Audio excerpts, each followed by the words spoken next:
Védj 28 független könyvesboltot. Képzeld el őket 8 magyar városban.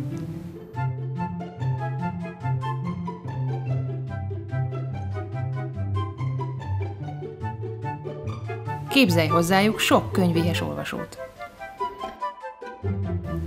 Hagyd a 28 könyvesboltot pár hónapon át dolgozni. Álmodoznak, telefonálnak, fejüket törik, e-maileket írnak, tanácskoznak.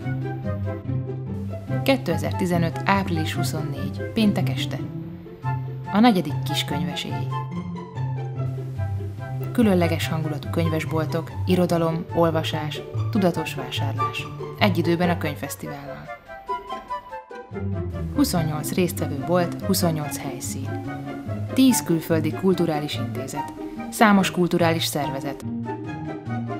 Külföldi és hazai alkotók, írók, zenészek, képzőművészek. A programok ingyenesek.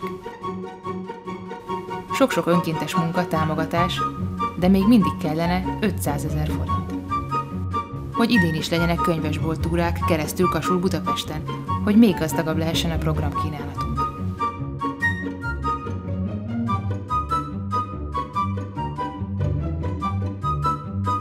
Legyél te is a kiskönyvesély társfinanszírozója.